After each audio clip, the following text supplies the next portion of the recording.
In July of 1998, something phenomenal happened in the ukulele industry that changed the way that people innovate and design these beautiful instruments.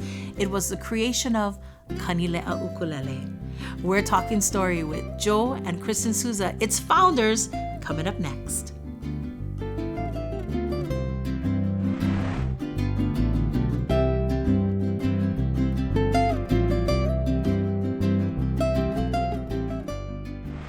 Aloha and welcome to our Kanileʻa Sound Studio. Today is a very special day because we are celebrating 25 years of Kanileʻa. Mm-hmm. And we're doing that with the owners and founders of Kanileʻa Ukulele. This is Joe and Kristen Souza. Hi, family. Aloha. Hello, everyone. Thank you guys so much for hanging out. And, you know, while I know the story of the 25 years of Kanileʻa and what transpired before it, I would love it if our audience gets a chance to meet the two of you folks and see what that 25 years has become for you folks. So can you take us back to the very beginning of where the love for ukulele came from, Joe? You know, the love for ukulele, and for those who know Kanileʻa, know that it's really as a player, you know, and the love for ukulele for myself started playing.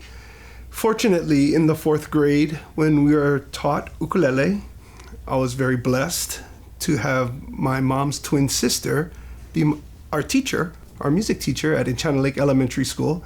And she literally said, "You're going to learn ukulele," you know, and sat me in the front of her class and really planted a seed. Now, of course, ukulele was always part of my life, even prior to that, because every time we would go to family parties, anytime we were gathering, either as a family, ohana, or just as backyard jam kind, kanikapila, ukulele music was always there. That's local style. Yeah. That's how we do. Right.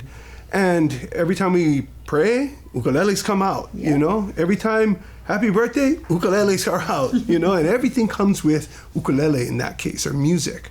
So that seed or that love really started then. And of course, playing ukulele and, you know, the chicks dig it because he can play ukulele. He catch chicks. Back in high school. But, you know, it was cool, right? Playing ukulele and finding this, like, falsetto voice or this leo kie that I found and loved, you know, whether it's through Uncle Dennis Pavao and Hui Ohana to, you know, now, today, where falsetto and that 3-part Hawaiian falsetto is such an integral part of Hawaiian music, that same love kind of fueled the passion for ukulele and learning these different mele and kind of, you know, behind the mele as far as what the words meant, and singing and playing, of course, and all of that kind of inspired the fact of, well, how does an ukulele work? How does it make sound? You know, all of these young, inquisitive questions that I had when I was a young, you know, ukulele player. And that, of course, drove me to investigate, like, what's going on the inside of the ukulele? What's going on with the bracing? Or, you know, how does the frets work? And what is action? What does that really mean? Things like that. And that, of course, then led to, I got my first real job. I was working at the gas station in Kailua Town. That's a real job. Real job. Pumping gas. That's right. Cleaning windows, checking oil. But, and my mom said, "Okay, Paul, bro, you cannot be beating up on my ukulele anymore. You have to go get your own ukulele." So she introduced me to Uncle Peter Bermudez, who literally lived half a mile away from here where we are at Windward Mall. And Uncle Pete and I just hit it off. I bought my first 4-string tenor. It was actually made of kamani. It wasn't koa. And one, it's because it was available. 2, I love the sound. And that kind of made me more interested in, well, how come it sounds different than a koa ukulele, which was what I was so used to playing. So the first ukulele you bought, did you build or was that built for you? It was bought from Uncle Pete. Mm-hmm. Not necessarily built for me. Right. More so, he built it. He had it. I fell in love with it, and of course I bought it. Oh. And then we hit it off. Musically, we hit it off. I remember Uncle Pete because my mom used to do his taxes. Oh. So I would see him, every year. But I didn't know Uncle Pete. I didn't know that he made ukulele, and that was kind of his hobby after he retired from Pearl Harbor. And now I got to know Uncle Pete and his love for music, and of course ukulele. And then we would share, and it would be like, oh, we learn, Brada Iz's Hene Hene Koaka. Let's go break the song down. What chord is this? And what is he using in different ways of his vamp and stuff like that, where we had fun figuring that stuff out to then, putting it onto paper and getting all the words and all the chords, and then we would jam, It was things like that kept inspiring me as a young ukulele player. To then one day, just literally kind of out of the blue, he said, "Oh, would you like to learn how to make a ukulele?" And of course, I said, I'd be honored. He goes, "Yeah, because my nephew, Jimon, he wanted to learn. My son, he's getting older and he's got his family. He never really learn. But if you learn, I'll teach you." I was like, shoot, So just basically started cutting wood. Learned the bandsaw, learned what type of wood we would be looking for as far as grain, quarter sawn, how to dry the wood. So we used to use chopsticks and put in between the wood to allow air to pass through the wood to basically let the wood dry. And just started kind of that rough side of building ukulele. And then eventually started building ukulele alongside with him. And then there was a point in there where now I'm able to build my own, with his guidance. And so I did. And, then I had kind of a career change to say. And that career change was I got into the Honolulu Fire Department. And as a firefighter, my schedule changed. Now I'm on a day, off a day, on a day, off a day, this rotational platoon schedule that we worked. And so there were days where I was on duty and Uncle Pete was in the shop. And then days where I was off and Uncle Pete wasn't in the shop because he was retired. He's going fishing or going golfing and, doing all the stuff retirees do. So, and I always respected his shop, that if he wasn't in his shop, then I wouldn't go and work. I always understood that. So eventually, we bought our first house. We got married in 1998. We bought our first house, and I asked Kristen, "Oh, could I buy a bandsaw?" And she's like, "Well, how much is it gonna cost?" But I knew, needed a bandsaw. So, of course, thank goodness, she said yes. She said yes. Yeah. Saying yes to marrying you and yes to the bandsaw. And yes to the bandsaw. She probably would still say yes to the bandsaw. But the other one? Yeah, no, maybe not.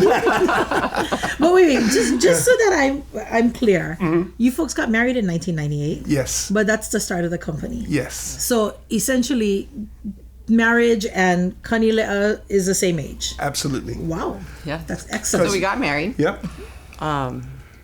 That was in January. That was in January. And then got the bandsaw in June. And then started the business as well in July. Yeah. It was literally like that. Started building the jigs. Prior to us being married and prior to Kanileʻa, I was building under the name Hoʻokani, or to make sound. And I thought it was a fitting name at the time. And it was under the tutelage of Uncle Pete, really.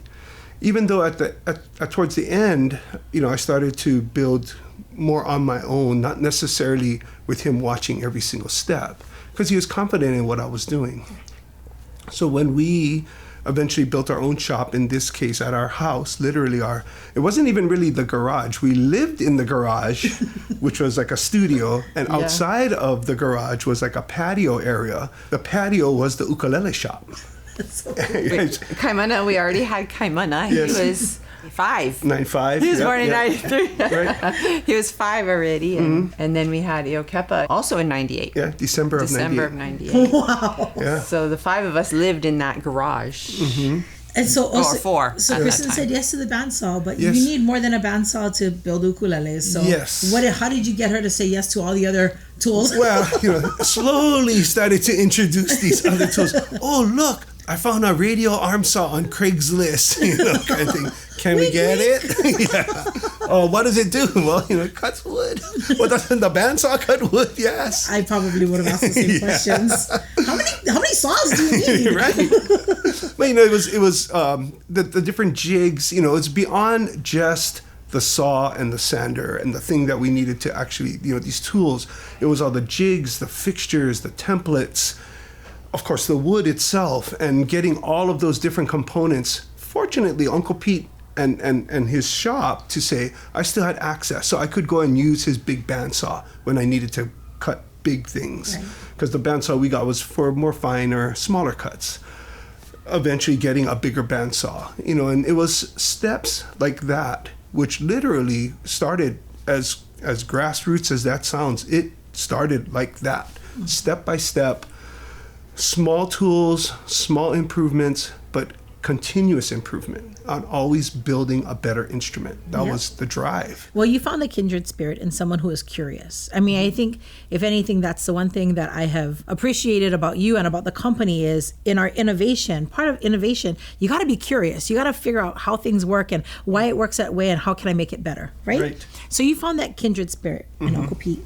But at one point, Kanileʻa becomes its own entity. Yes. At what point does that happen?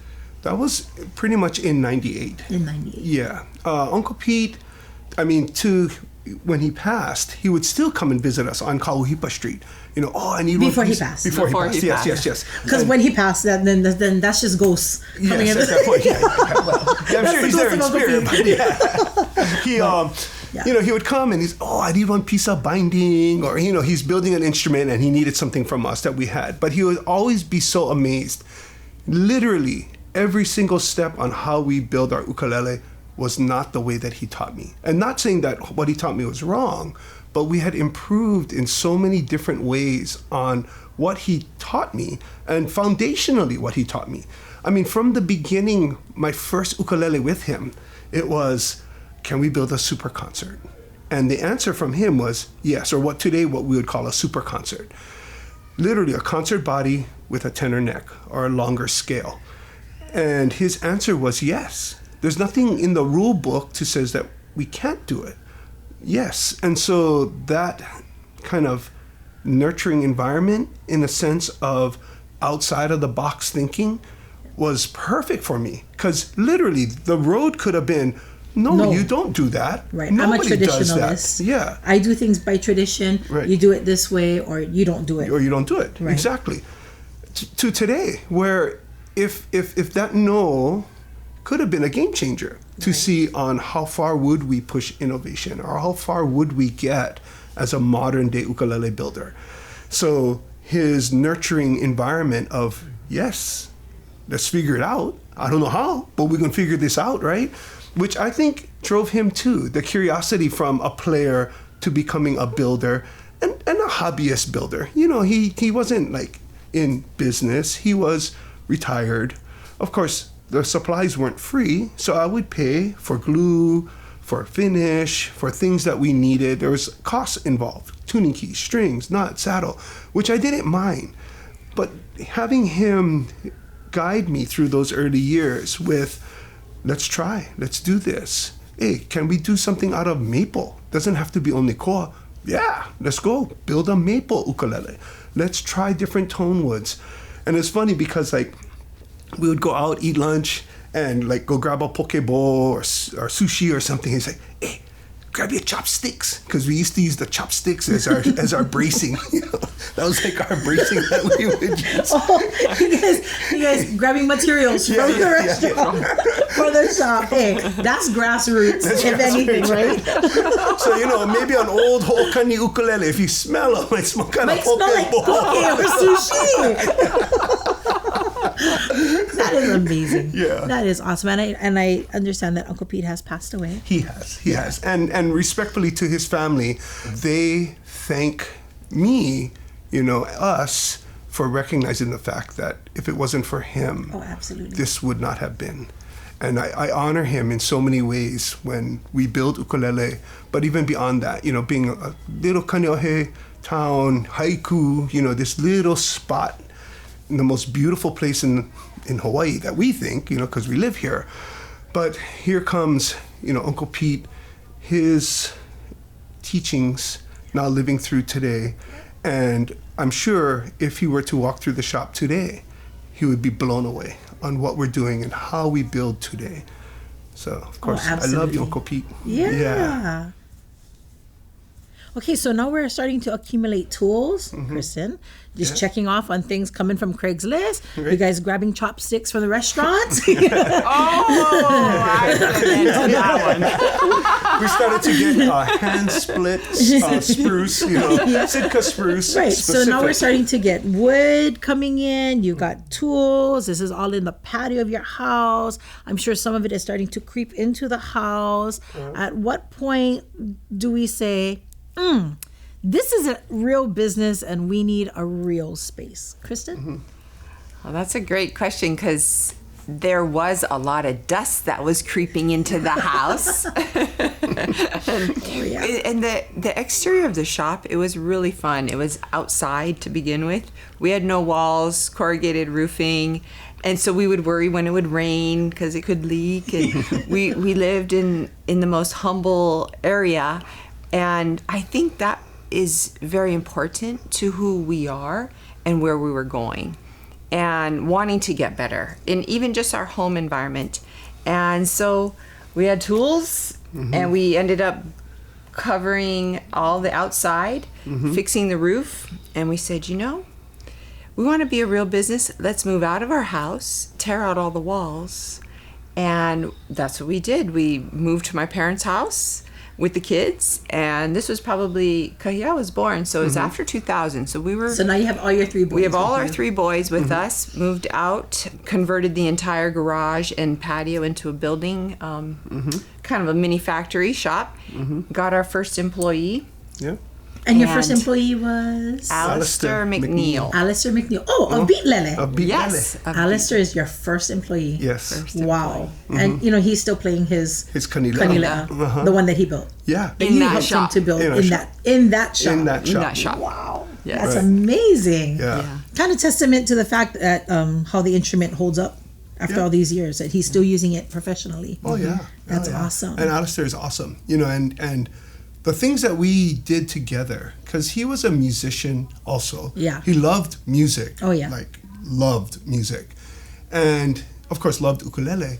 But, we would bounce these ideas off of each other, which was great because it started to shape our ukulele, and jigs and fixtures and bracing. We had those conversations, which led to pushing that envelope or pushing the innovation. And one thing I never did, and even to this day, I never look at somebody else's ukulele with the mind of, I'm going to use this, I'm going to grab that, I always had the thought of, if we're going to create, let's create. Let's create it basically on our own. Right. And that may come with some hard knocks along the way. Not every single innovation is going to hit the target. Is a smart idea. Right. But we have to try. And if we didn't try, then we're not doing anything other than just... You're not growing. We're not growing, right? And that's where we thought, why don't we try and move into a regular factory? Right. And in 2006, we had already had about 4 employees or 5 employees by then. Right. And dealers all over the world by this time. That's crazy. Some in Waikiki, some in Japan, in Europe. And we had grown pretty quick. It was really the start of the ukulele really taking off. Resurgence. And so we were just growing. And so we moved into Kahuhipa Street factory in 2006. And that's where we just started to run with it and thought, this feels really great. We need more employees. We need more jigs. We need all this stuff. And so Joe and I would stay there till 9, 10 o'clock at night. Every night we'd bring the kids. They would help. They were in the factory. If they were doing their homework or whatever that looked like, we'd be eating dinner there. And we just kept painting the walls and building the workbenches and getting it to where we thought it would be a really good flow. We always wanted it to be user-friendly for people to visit, but our employees. And we also, that's when we took all of our staff to teach them how to do our finish to tailor guitars. Right. So, because about 2006, 2007 is when we introduced the UV, the ultraviolet finish. Yes. And prior to that, you, along with just about every other ukulele builder in the world, is using lacquers, right? Right. Right. And why the change? What was it? One was the beauty. I mean, we got a chance to see one of the first Taylor guitars that came to Honolulu. At the time, Island Guitars was the Taylor guitar dealer. And I seen the guitar. I fell in love with the finish. It was probably a koa guitar because I love koa already. And I was like, this is the finish. Because with nitrocellulose, although there was ease and accessibility, to me there was always a missing sense of beauty that it couldn't fulfill just by the nature of the finish, at least in my eye. Whereas in the Taylor guitar, with this new finish, was phenomenal. You seen depth, because that's how you measure finish. Like when you hold your hand up against the instrument, how far is your hand in the finish? Right. You know, that's depth. So things like that in the traditional lacquer way, it took multiple coats.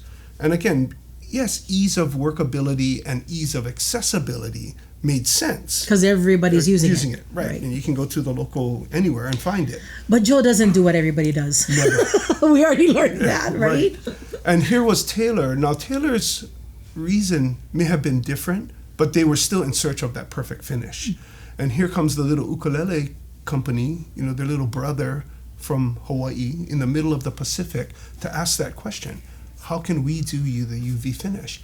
And, you know, and Bob always shared, if you take 1% of what you learn here and apply it to your instrument, then we're raising the waters of the whole industry.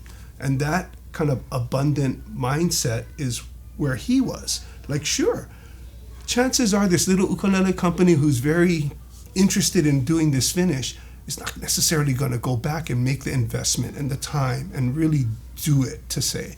But we did. You know, that was like in October of 2005 when we went.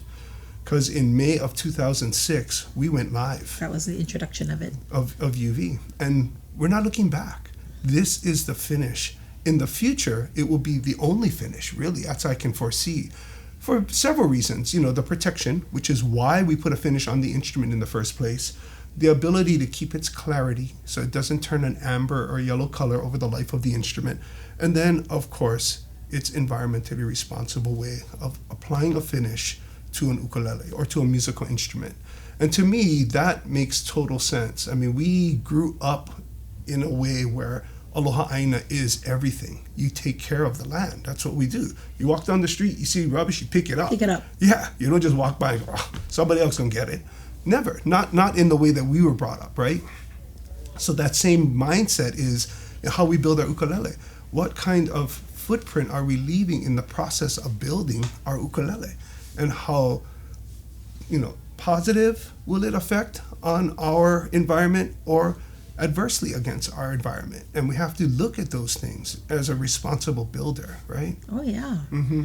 I love that. Ultraviolet finish, and the first ukulele builder that we know of to have ever introduced it to the industry, correct? Correct. That's awesome. Mm-hmm. But there was something else that you introduced, and I want to say it was about that time in 2006. Yeah. Can you share about the total resonating ukulele bracing system? Oh, yeah. You know, and bracing I knew is the heart of our tone. And finding that combination of bracing and the balance that comes with not over bracing or under bracing the instrument. It's possible to over brace? Potentially, you know, really? Throw some 2x4s in there. And then just kind of deadens the sound on the soundboard. Right. Mm-mm. So, you know, that's part of the balance, you know, and that's what intrigued me so much in innovation is, okay, how do we lighten the brace? How do we keep its strength, yet allow for elasticity or the ability to vibrate? Mm-hmm. And taking the concept of, okay, historically, the bracing looked like a fan. And that's what they called it, fan bracing. And with respect to the innovators of the time, that was the way to do it. You know, from a classical guitar now onto an ukulele. And in my mind, I was thinking, well, there's got to be a way to allow for the soundboard to have more vibration, but still have the bracing. Because, you know, in our industry, there are kind of two philosophies. Well, just take all the braces out and you'll have a better sounding ukulele. Oh. Right. But then you sacrifice everything as far as structural integrity. And how will that instrument take the string tension over the life of the instrument?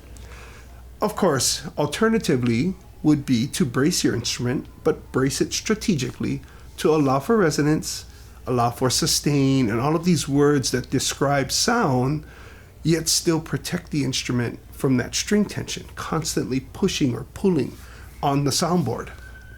So looking at ways to relieve under the bridge and allow the space there to breathe, basically, by doing a touch and release of the soundboard, and taking that concept all the way across the soundboard. So not just stopping where that one brace comes under the sound hole, which is called a transverse brace. Instead of ending the vibration there, well, let's continue it on. Let's continue it on past the sound hole and allow the whole soundboard to vibrate, not just the small area under the bridge. So all of those thoughts led to taking pen to paper in a modern day world, even back in 2006, because here we were introducing for the first time in our shop a laser, and the accuracy that comes with a laser, and being able to draw the designs that were in my head to then apply onto our bracing, to then install onto our instrument, and just prototype starting there. So we built, originally we called it the Sound Monster, you know, and this thing was a monster, right? In sound, volume, projection, sustain, resonance. I mean, all of these things that we're looking for in the sound of an ukulele. Here it is. And it was a beast, you know, the sound was just huge. And I thought, well, if we're going to introduce it on a model, the Sound Monster, we need to introduce it across our line. Right. Every size should have it. Yes. Not just a tenor, you know, because that's where it started. And that just took time.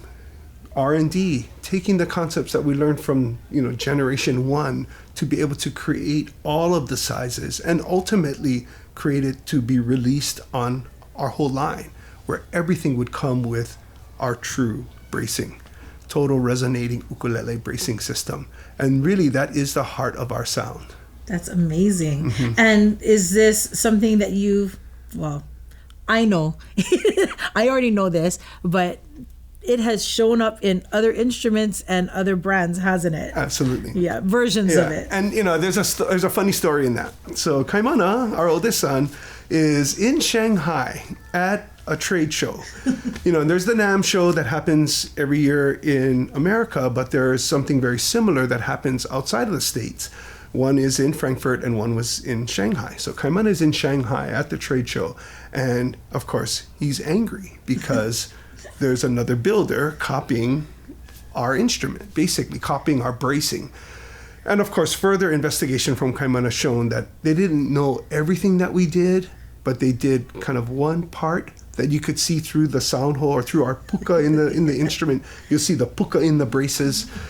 And of course, from ukulele builder hat I had to take off, put on dad hat, talk to Kaimana as we, mom and dad, you know, like, you know, understanding the fact that when people are copying us, that's really the greatest form of flattery. It truly is. But what does that do? It drives us to be more innovative. Right. It drives us to continue to improve on what we've already built on.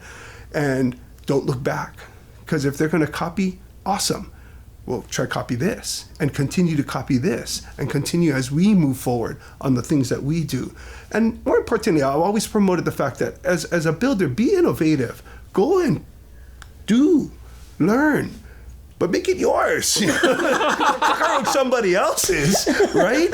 I mean, in fact, to me, it's the fun part of building the ukulele, is being innovative like that and thinking of ways on how to improve on your sound. Fortunately, Kaimana made it home from Shanghai, and we continue to innovate. Right. Which led us the bracing changed. It changed again. Into our next version and our next version. And it will continue. We will continue to innovate. Yeah. And I can already see V3 of true bracing, just because I know that there are ways that we can even improve more than what we're doing today. And a lot of that comes also, it's made possible by updating the tools in your your resources, right? The tools in your arsenal. And you mentioned the introduction of the laser. There was another tool that you folks brought in that helped, I think, with the intonation of the instrument, because we're talking bracing and we're talking sound, right? Yes. We're talking about what's happening in the body. Right. But the tool that you guys brought in at about the same time, I believe, really, really helped with the intonation of the instrument. Yes. And that is? That is our CNC, or computer numerically controlled.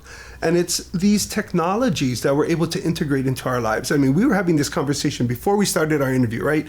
About telephones and how they're a part of our lives, and when did it really become a smartphone and something that was so accessible. But in the same way today, as a modern day ukulele builder, how do we integrate technology into what we do? Now, we could have just a phone, or it could be our calendar, it could be our emails, it could be our lifeline. Here we are as a modern day builder, where we have access to technology, to specific types of machinery, which in turn had never been originally designed to make an ukulele part. It would have been found maybe at NASA or in the aerospace industry. Or the automobile industry. But here we are as the modern day ukulele builder, where we have access to these same types of technology, literally giving us an accuracy that was basically unattainable to us 20 years ago, 30 years ago, when the ukulele really started to jog my mind on what does it do? How does it work? How does it play? So now today we're able to get that elusive, perfect intonation because we're able to achieve the accuracy to allow the placement of each of those frets to be proper. And the placement of the saddle and the bridge and that combination of the scale length to have the proper compensation.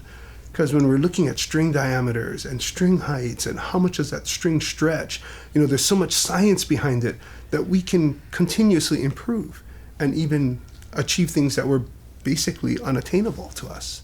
So take us back to the garage. How many ukes were you building when you folks were in the garage business? I think before we moved to our current location, we were probably building anywhere between 5 to 7 instruments a week. 5 to 7 a week? A week. Oh, I know we do much more than that. Yeah, 5 to 7 a day would be more. Wow. Yeah. I mean, that's amazing. But again, we're talking about everything was hand cut. Hand cut and a little bit rougher cuts, right? Yeah. Right. I mean, honestly, I could make a fingerboard quicker on our old way quicker than what we could do today. But could I make it as accurate? Same thing with the neck. We had jigs and fixtures, vacuum clamping, things that allowed us to create shapes, consistent shapes. Right. And relatively quick. I mean, all in all, we could make a neck quicker than we make a neck today. But could we make it as accurate? And that's where it's really a game changer in how we build today. Right. So different than how I was taught, and even the evolution from what I was taught and the improvements that we had done pre-CNC. Right. Yeah. So 5 to 7 a week in the garage, but now in our Kahuhipa location, how many are we cracking out a week? 5 to 7 a day. Oh, yeah. So production has changed. Right. But I love that you shared that, about the importance of knowing that even when you're handcrafting, you could still work faster. Yeah. And I understand, using the machines definitely will help to elevate that. But I think that there's something to be said about those earlier Kanileʻa that were coming out of and exactly like Alastar, right? Who is our first employee, still playing professionally his very first instrument that was built there. Yeah. So I think that kind of shows that even though those were earlier, without the machine innovations, you still have a high-class, high-quality instrument coming out of that garage. That's true. I mean, our quality was then. Yep. Our dealers, our distributors, the people who knew our instrument knew what they were getting from us. And even today, I mean, we'll look back at some of the earlier work, and if we compare it to what we build today, generally speaking, there may be certain signs of a little bit more crude as far as workmanship, where the constant improvement and the quality that we're able to improve on to today, where our dealers are telling us, hey, this is like the perfect ukulele, period. And that's a huge compliment to us. Huge compliment. Right? And when they're saying, hey, other builders, when they come and we critique their instrument, we use the Kanileʻa as the example. Oh, wow. Hey, look at this. The measuring stick. Right.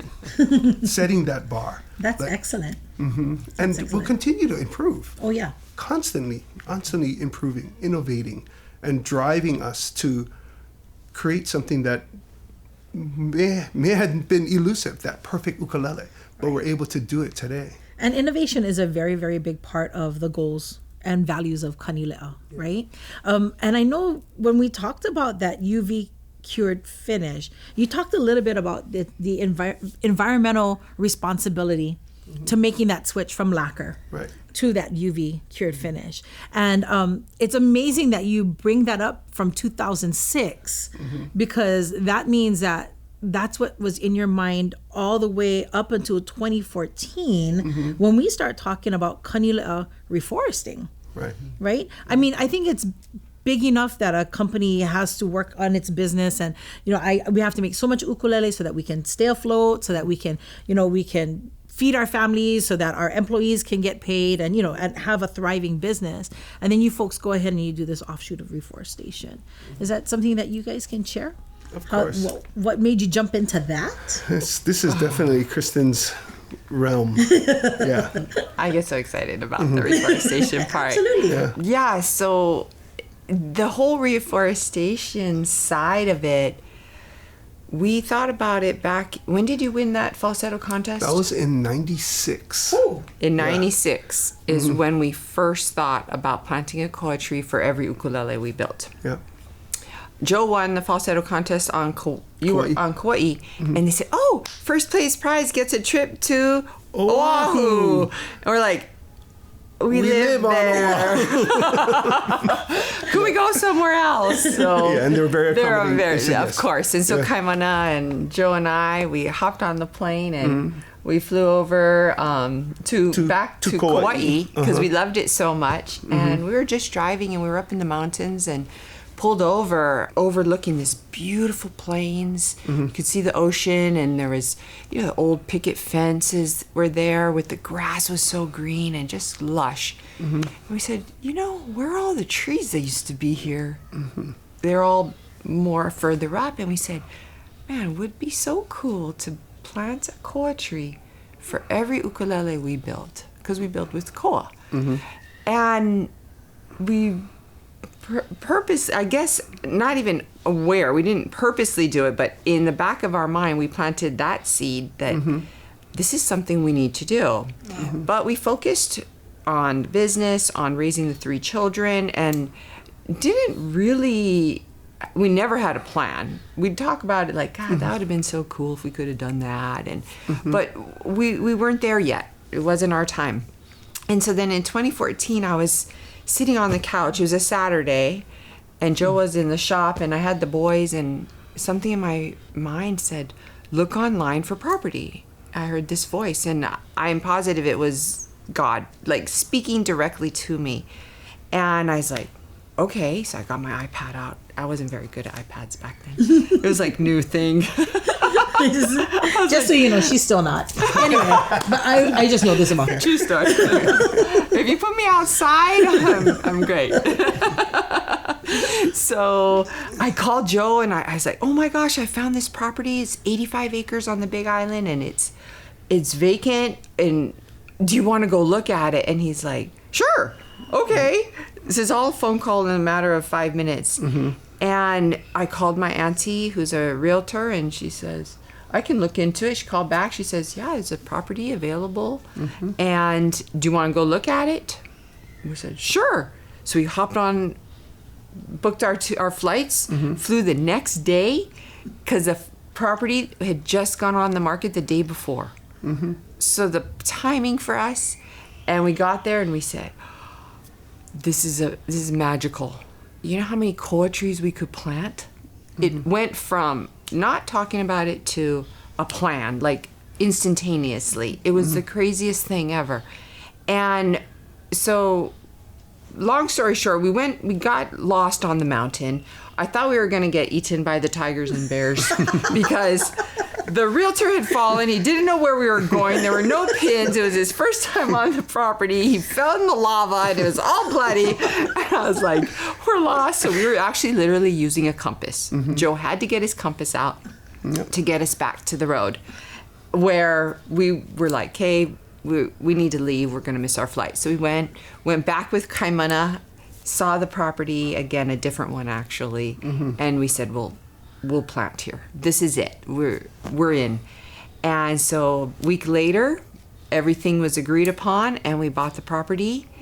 And we're like, okay, now what? We need a plan, like a real plan. Here we have 96 acres and it's where the koa and the iliahi and all these native plants used to be. They should be there again, but they had been cleared for cattle years ago. Not on purpose, knowingly, like, these people are going in and cutting. This is what the world knew, was you come in, you harvest, you sell that, and you bring in cattle and you raise cattle. And so there was nothing wrong with that. We just thought, well, that's not what we want to do. Right. So we started to learn about getting archaeological sites, because we have there's rock walls that were built by the ancient Hawaiians and all dry stack. So we needed to document those with the state. We had to learn about, we did an environmental assessment. They came in and documented the different bird species, the different plants, everything, the terrain. And then we were able to then go for the fencing, gathering all the seeds on that property. So we knew those seeds that we were gathering belong there from the existing koa. We have huge koa trees there. And they still are there. They're still standing strong, and we gather seeds from them and propagating them in the greenhouse, and that just led us down that path. Started with our first 5,000 trees in the ground in 2017, so it took us 3 years to prepare for this planting. And every year following 2017, we have planted anywhere from 5,000 to, this year our plan will be, we just completed 4,400 last week. That took us about a month. We have a pretty good crew that we've been gathering, and we will do another 8,800 in 4 months once the seedlings are large enough. So whatever that total is, 13,000. That's plenty. 13,000 this year. So 5,000 in your first 3 years and 4,400 just this past month. Yeah. So, but that puts us total over the years. Oh man, we're now 47,000 trees, and we're not only doing koa though. We found out our first goal was koa, because that's all we really knew. We didn't know this. But no forest is just one tree. One tree. Right. We've learned about all the species, so we do the first canopy, which is the koa and iliahi. We put those in. Let the shade be created by the trees. Then we come in with the understory, and we're doing the natives like pilo, mamaki, mamane, ule, hoava. I mean, there's a vast amount. All endemic. And then the most beautiful part is all the ferns are starting to come in naturally. There's no animals that are free range. We used to have cattle, the horses, the sheep, the llamas, the buffalo. They used to roam this property all on their own. So now that the fence is up, they're not there. Because as soon as a little seedling would grow, it's like candy, eat them up. So nothing was able to replenish itself. And so now it's, when we used to go, it was, you could walk through no problem. Now it's just a lush, beautiful, you can smell the forest and you hear all the birds. That's why I'd like to be outside. So if I'm late on emails or not as quick, we know where she's at. You know where I'm at.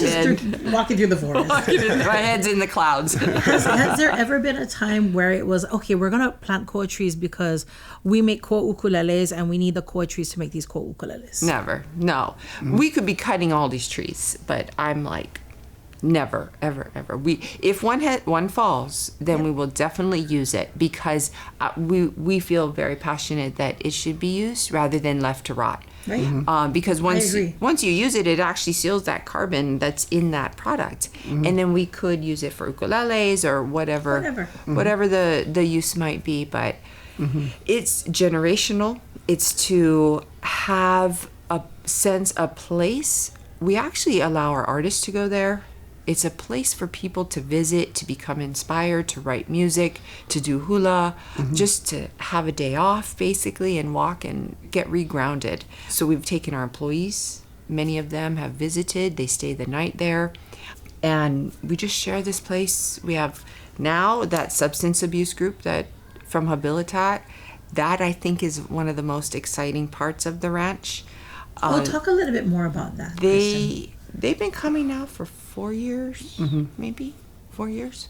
So we have always worked with Habilitat. They're a group here in Kaneohe, substance abuse program. It's a 30-month program. They have great success rate because of the length of time, and their director, Jeff Nash, is phenomenal. And he once said, "Hey, Joe Kristen, we have people who have been in the program a really long time, have never visited a native forest. Is there a way we could come and do work for you up there?" And we're like, absolutely. How do we make this work? So we created this program. 6 of them, once a month, travel from Oahu with Joe and I on the plane. We pay for their flights and everything. And we have cabins at the ranch, so they come. They stay with us for 5 nights and 6 days, and we do workforce development. We teach them how to weed whack, do invasive removal, seed gathering, propagation, fencing, whatever that job looks like for the week or that they're there, whatever needs to be done. Planting is a big thing that they always participate in, and it allows them to get grounded in the sense where it's kind of like their new beginning. They always are saying, this little tree that I'm putting in the ground, it's like a new start, like me. And we have them name their tree. They sit with it. We let them have time to think about where they've been and where they're going. And majority of them, you see grown men anywhere from 18 years old to 70 just crying and crying at the tree. And that to me, I think, is even more powerful than just putting the tree in the ground. That part is amazing too, but to relate to these and to know that they have a new future just as well. And it's amazing because you just wanted to plant a koa tree for every ukulele we built, right? And then you had to learn all of that stuff in order to do that, right? So it's almost like how Joe innovates with his ukulele. You were kind of in a way forced to learn everything that came with reforestation. Yes. It wasn't just drop a seed, drop a seed, drop a seed, right? There was a lot of work that goes through it, right? And I love the collaboration with Habilitat, being able to support other organizations. Again, together we rise, right? When we uplift one another, everybody rises. Right. And I think that Kanileʻa's greatest strength outside of the innovation is the collaborations that we make. And and that goes all the way back to your learning with Uncle Pete. Right. This collaboration. Or you with your first employee, you and Alastar, collaboration. Reforestation and Habilitat, collaboration. And I'm noticing that also happens with our dealers, the people that actually sell our instruments, right? Because I think what a lot of people, because we do so many things, reforestation, we have a wonderful core of artists that we support. I think a lot of people forget that we're actually mainly a manufacturer, right? Yeah. That happens to have a retail store and does all of these other things. Yeah. But we do have some incredible collaborations with dealers all around the world. Are there any that have been with you folks from the get-go? Oh yeah, today. Yeah. Nandi, the best Hawaiian-made ukulele. Oh yeah, best Hawaiian ukulele. Right. Ukulele, yeah. Ukulele Puapua. Sheraton Waikiki. Oh yeah. Yeah. In Japan, Kurosawa Music, which I think is Ukulele Planet today, and working alongside with Talk. Yeah.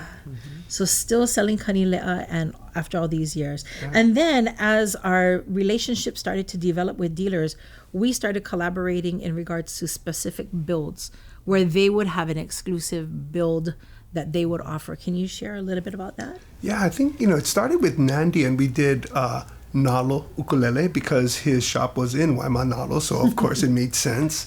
We even did a collaboration with Lanikai at one point. They had approached us to make a Hawaiian-made lanikai, which we did. And interestingly, they wanted us to continue, but our Kanileʻa brand started to grow to the point where we didn't have the production capability to service both. Yeah. I mean, and the collaborations go to today. Oh, yes. Yes, where we're continuously working with either our artists and the feedback from them, or the development and the R&D that comes with that, and looking at other ways on how we build through the result that we get, and basically the feedback that comes from that, right. which is so important. I see that as like we are building their tool, and they go and craft music with this tool. All the more important that we have this responsibility, or this kuleana, to create that perfect tool for them so that they can create music and share, right? And spread aloha. That's what it's about, right? And really, and when we boil down to the essence of what we do, that's everything. To provide that instrument to an artist, or that collaboration is even to our customer. Mm-hmm. And the feedback that we get from the design ideas that we can do or haven't done, but we can innovate and we can create that one-of-a-kind inlay. Absolutely. Those types of things. Absolutely. I know some of the collaborations with dealers. We've had Southern Ukulele Store wanted to do something with mango. Yes. Calls up, Joe, can we do something with mango? Sure. And then that's specifically an ukulele, that Southern Ukulele Store, which is in the UK, right? Which is in England, can push out. And then we have these beautiful custom collaborations with our artists. Yeah. But I think also making it possible for our customers to do that through the website and a design your own. Yeah. I know that there has been some other companies that will do that to an extent, but most of the time they're telling the customer what they have to have. Right. We kind of went crazy on the other spectrum with that. You think? Just a little. Yeah. We really do let our customers have pretty much full range of what they can do, right? I mean, when we look at tone woods, just tone woods, and what we have access to, mind-blowing when we look at sound and the creative sound that comes from the different wood combinations. Koa is beautiful. I think koa is the most beautiful wood in the world. Tonally, there are other woods, and tone is so specific for an individual. It's like taste, right? Some people like sweet, some people like savory, spicy. Tone is the same thing. Some people may want something that's warmer, mellower. There are combinations of tone wood that's going to give us that warm, mellow tone. When we look at walnut with a cedar top, and other combinations that are outside of ukulele. Or something that's bright. And although koa can be very bright, we can build from other woods and create something that's even brighter. When we look at maple and rosewood and the combinations of harder woods and what it does and how it creates that tone. So to me, I think that's still collaborating. And for some customers, it could be they just didn't know it's possible.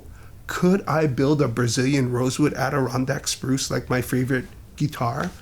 Absolutely. And have the sound that combination creates on an ukulele? Yes, we can do it. Because that's the type of access that we have, I want to say, to these fine tone woods. And we can build them.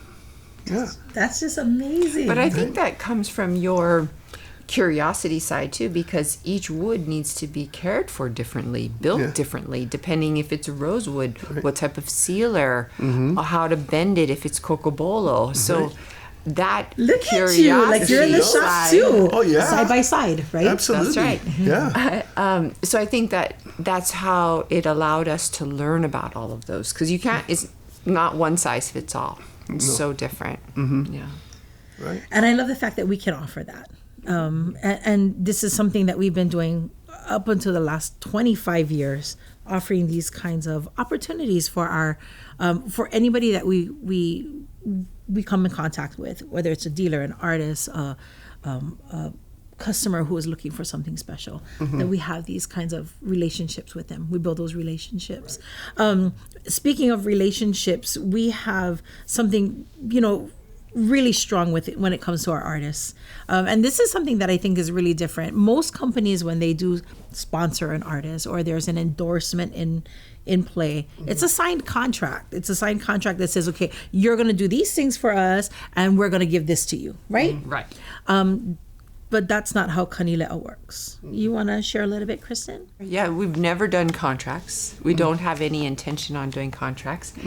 And we don't approach the artist with the intention. We want to have a relationship. So if an artist comes to us, we do, it's kind of like the dating game, I guess you could say. We are going to find out who they are, what they're involved with, where are they performing, what kind of music do they do, what kind of CDs have they produced, who are they, and do they fit into the culture of Kanileʻa? And once we've created that relationship with them, then that's why I believe we don't need a contract. They want to play a Kanileʻa. That's the bottom line. And we want to support them And we as an want to artist. support them as an artist. Yes. And if they need something and say, oh, I'm performing in a week in Japan, can you help me tune up my ukulele, or I need a new battery, or whatever it is, we're there for them because we know this is their tool and we want it to be perfect. And they might forget it and they need to borrow one. I remember Willie K, he was at the Blue Note one night, and Debbie's calling me on the cell phone. It was like 7:00 at night. Willie, something happened. I can't remember the exact. He had passed the ukulele. Oh, yes. Right. I remember this. He had Yes. passed the ukulele to his sound man. Yes. And his sound man thought that they both thought that, Yeah, I had that it. each other had Had it. it. And so when both hands let go, dush, That's it's done. right. And she's like, Willie needs an ukulele. And this was already 7 at night and something like that. Maybe even later, because Blue Note starts at like 10. So I was like, Joe, we need to go get an ukulele for Willie. Let's go. So we hopped in the car, went to the shop. I think he installed a pickup in something. We drove it to Waikiki, met her on the side of the road. She ran out of the Blue Note and off we went. So that's what we're here for, everyone. And I'm pretty sure we would do it even for a customer if something had happened. And it's just, we have the capability of doing it, so why not? Right. Yeah. Yeah. Yeah. Oh yeah. And those I think those relationships are strong. So strong that I think you folks still have artists. I mean, we still have artists in our stable that have been with you folks from the garage, right? From the garage. From the garage. From the garage. Definitely our first employee, Alastar. Yes. Who still plays with Beatlele. Yes. You know, Kenneth Mukwakane. Woo! Yeah. Really? Oh, yeah. He was from Pandanus the Club? shop. Boom. Club, yeah. And Yep. I remember when, this new group came out at the time. It was a quartet, 4-part harmony, hot licks, great music, and the name was Ale'a. And Kala'i Stern was working at the same time with Kristen, and Kala'i was like one of our first artists, literally, with Ale'a. And we built him a super tenor 6-string. And I remember the day we gave him the ukulele and the look on his face and the sound that came from this 6-string super tenor, which, that's part of our line. But then nobody built something like this. And it was just a beast as far as tone. Isn't the super tenor an exclusive design? Yes. Kanileʻa. Yeah, from Kanileʻa, right? Yeah. And that was, again, just curiosity, innovative. Build it. Let's try. Let's try and create something like this. And at the time when we were looking at that early collaboration with them, and I'll never forget because they played at Iokepa's Baby Luau. His first Baby Luau. And, here comes Ale'a. And they were awesome. They were hot at the time. I think that year they won, Nahuku Most Promising Artist or And something. many of them are all still playing in still groups playing as well. music in Yes. different capacities, right?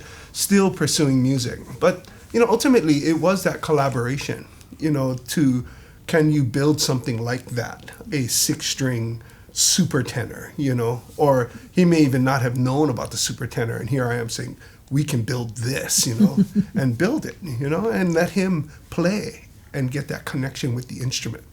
Yeah. Oh yeah, that's awesome. I love that you still have a lot of those wonderful stories of our artists, and we continue, and the stable continues to grow and grow and grow and grow. We're very lucky to have not just performers but instructors, people who have online spaces, right? Online presence. And Kanileʻa has a wonderful online presence too. It's 25 years now, family, and I just want to know what's coming up. That's the big question. 25 years in biz, and you guys planting forests.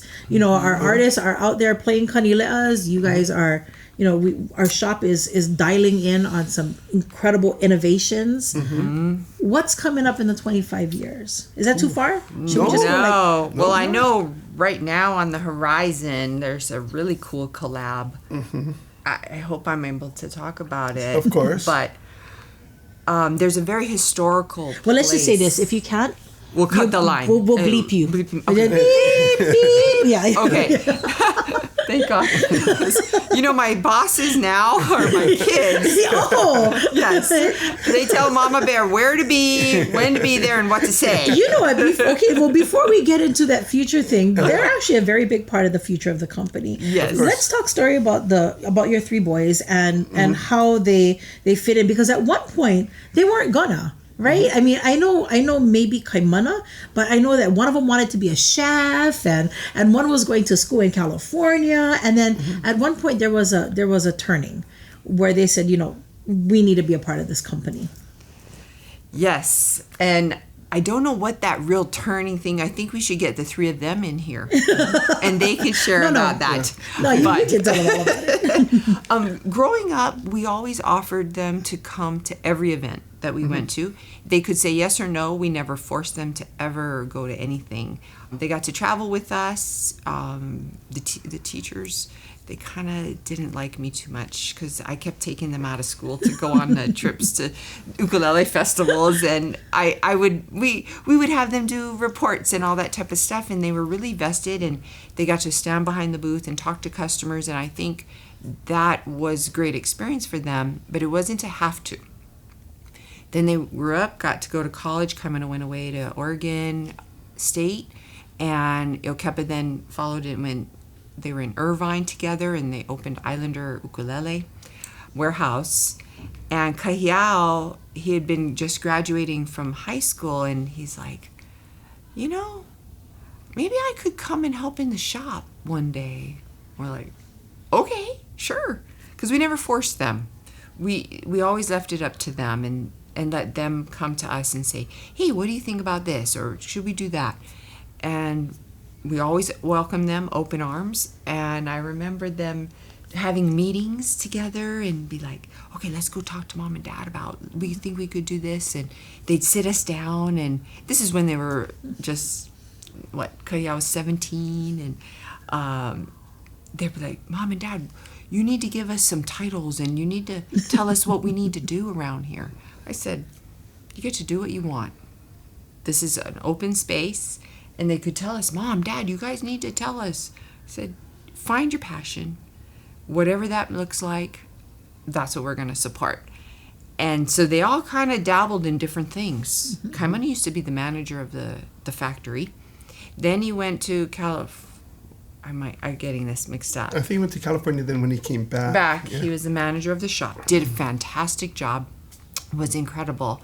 And then he dabbled in sales and marketing. He did everything and did Islander. So far, Kaimana has done everything in the whole company except for payroll, I think is my thing. And then Iokepa, he was starting to dabble in production. He loved production. He loved creating the jigs and training. And then he got into HR and accounting, and he loved it. Then he went back and then he created the Microsoft Dynamics, an entire program. And Kahiau loved production from the beginning. And so they all figured out exactly where they want to be, what their strengths are. And now they're telling us where to be, when to be there, and what to say. So we got new bosses in town, and I wouldn't have it any other way. They are magnificent, and I truly believe that they are the reason, besides yourself and all the other staff here at Kanileʻa, why we're moving forward so quickly. And we need each other. It's a team. It's not just about Joe and I, and it never has been. If you know us, you realize that that's how we operate. And collaboration. We're a collaboration. That's the word. From the get-go, and so I know the boys have a lot of weight on their shoulders. This is a very prestigious company, and we have high standards. I think there's a video out there about mom and how she is at home and how she is at work. Oh, that was Mother's Day. Mother's Day. I'm the same. Still always bossy and high expectations. So, and that will continue. And I think that's what drives everybody to want to have fun and be the best and provide the best instrument in the world forever. These are heirlooms. These are antiques. They're handmade. And that's quite something to be proud of in the ukulele world. So they're going to take us into the next 25 years. They're going to take us into the next 25 years, and Kaimana is working with that one, if I'm allowed to say, is a very prestigious, I don't know how to even explain it to what it deserves, but it's historical site here in Hawaii. Nostalgic. It's the Hawaii Theater, and they're celebrating their 100-year anniversary. And they are commissioning us to create a magnificent, one-of-a-kind. There's going to be several. But it's a series. A limited series with something very special. Am I allowed to say? Yes. No, I can't tell the material. But it has to do with the 100-year Just anniversary. so you know, her boss is right off camera. I want to turn the camera, and he's So I'm telling you, they tell me what to say, when to say, what not to say. So I can't give away that big secret, but that is a beautiful collaboration with a very historic and meaningful building that has massive. It's yes. Yeah. But that's not all that's happening in the next 25 years. No, that's not all. That's just happening in the next couple months. I hope part of it is I retire. Because obviously there's more trees to be planted and a lot of work that needs to take place on Hawaii Island, which we found our passion in just the restoration of our native forests. But beyond that, there's still this love for ukulele, love for music, creating that safe space where we can be creative as Kanaka, as, a Kanaka business doing Kanaka things to make our lahui better. And that's really what we do. So to have the opportunity to collab again in the future and taking that next step. So I think Kristen worded it really nicely earlier, something about, we always dreamt big as an ukulele company, and that dream of being big as an ukulele company doesn't limit us to just an ukulele. Right. So, and taking our innovation and putting it onto something as special as something a little bigger. Yeah. Can be a game changer for any industry, literally any industry. And like Kahiau, he's a mastermind in design, literally. And he's a genius in the fact of what makes things playable, more comfortable. And our true relief wouldn't be our true relief if a pandemic didn't hit in 2020 and we had the time to actually look at the jigs, the fixtures, the geometry, the programming, everything that it would take to create a true relief. To then take that same concept from true bracing, true relief, true innovations, and putting it onto something that he loves. His passion for music led from ukulele to this. Yeah, clarinet, keyboards. A Kanileʻa clarinet? Is that it? Oh my goodness. Boom! Uncovered. I'm just kidding. So, not to tease any further, just the fact of the next 25 years are going to be exciting because we're going to be able to put the innovations that we've done onto our ukulele, onto an instrument that is going to reshape how that instrument is. And 50 years from now, this is how that instrument will be made because of the work that we're doing today and the innovations that we're putting onto this instrument. Well, I definitely agree with you. The next 25 years is going to certainly be exciting for Kanileʻa and for anyone who has ever played or come into contact with Kanileʻa. Yeah. Thank you guys so much and congratulations. mahalo. Oh my kai, 25 years. Aye. Chee-hoo! Wow. Joe Souza and Kristen Souza, Kanileʻa ʻUkulele. Aloha.